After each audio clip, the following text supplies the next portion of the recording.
તાપી જિલ્લા સોનગઢ તાલુકામાં મહારાષ્ટ્ર સમાજ નવું વર્ષ ગુડી પડવા નિમિત્તે દર વર્ષેની જેમ આ વર્ષે પણ સોનગઢના એસ.આર. માલી અને સન્સના પરિવાર તરફથી સરકારી હોસ્પિટલમાં ફ્રૂટ બિસ્કિટ, ચોકલેટ વિતરણનો કાર્યક્રમ રાખવામાં આવ્યો। આ કાર્યક્રમમાં તાપી જિલ્લા ભાજપના મહામંત્રી નિખિલભાઈ શેઠ, સોનગઢ નગરપાલિકાના પ્રમુખ શ્રીમતી સારિકાબેન પાટીલ, ભાજપ સંગઠન પ્રમુખ અમિતભાઈ અગ્રવાલ, મહામંત્રી વિમલભાઈ દેસાઈ, કારોબારી અધ્યક્ષ હેતલભાઈ મહેતા, શાસક પક્ષના નેતા યોગેશભાઈ મરાઠે, બાંધકામ સમિતિના અધ્યક્ષ આશિષભાઈ શાહ, પાણી પુરવઠા અધ્યક્ષ ડોક્ટર સ્વપ્નિલભાઈ પાટીલ, વીજળી સમિતિના અધ્યક્ષ હેતલબેન દવે, બાગ બગીચા સમિતિના અધ્યક્ષ ફાલ્ગુનીબેન કોકણી, સામાજિક ન્યાય સમિતિના અધ્યક્ષ ભાવનાબેન ગામિત, ઉકાઈ તાલુકાના પ્રભારી વિનોદભાઈ ચંદદાત્રે તેમજ મહારાષ્ટ્રીયન સમાજ આગેવાનો મોટી સંખ્યામાં ઉપસ્થિત રહ્યા હતા। સૌને નવા વર્ષની શુભકામના સોનગઢ નગરપાલિકાના કેબિન સમિતિના અધ્યક્ષ પ્રકાશભાઈ માળી દ્વારા આપવામાં આવ્યું અને આભાર વિધિ રાકેશભાઈ માળી દ્વારા કરવામાં આવ્યો।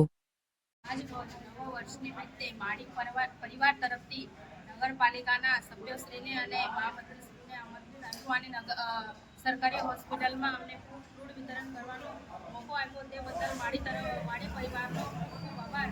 અને આ દર્દીઓને ફૂડ વિતરણ કરીને અમે પ્રોત્સાહિત કર્યું અને આ લોકોને ફ્રૂટમાં એ આપ્યું એ બદલ ધન્યવાદ માળી પરિવાર તરફથી। હું પ્રકાશ સીતારામભાઈ માળી, સોનગઢ નગરપાલિકા કાઉન્સિલર, મારા પરિવાર તરફથી છેલ્લા 20 વર્ષથી સરકારી હોસ્પિટલની અંદર ગુડી પડવા નિમિત્તે હિન્દુ નવા વર્ષ નિમિત્તે ફ્રૂટ વિતરણનો કાર્યક્રમ અમે દર વર્ષે કરીએ છીએ। તે પ્રમાણે આ વર્ષે પણ સરકારી હોસ્પિટલની અંદર ફ્રૂટ વિતરણનો કાર્યક્રમ રાખ્યો છે। તે નિમિત્તે સોનગઢ નગરપાલિકાના પ્રથમ નાગરિક એવા સારિકાબેન પણ ઉપસ્થિત રહ્યા, જિલ્લા મહામંત્રી શ્રી નિખિલભાઈ શેઠ પણ ઉપસ્થિત રહ્યા, કારોબારી અધ્યક્ષ શ્રી હેતલભાઈ પણ ઉપસ્થિત રહ્યા, સંગઠન પ્રમુખ શ્રી અમિતભાઈ, મહામંત્રીશ્રીઓ, મારા સાથી ચૂંટાયેલા તમામ કોર્પોરેટરશ્રીઓ પણ જે ઉપસ્થિતિ આપી છે અને મારા કાર્યક્રમની જે શોભા વધારી છે તે બદલ હું સર્વનો આભાર માનું છું અને પરિવાર ગુડી પડવાની સર્વને શુભેચ્છા પાઠવી વિરમું છું। અસ્તુ, ભારત માતા કી જય, વંદે માતરમ।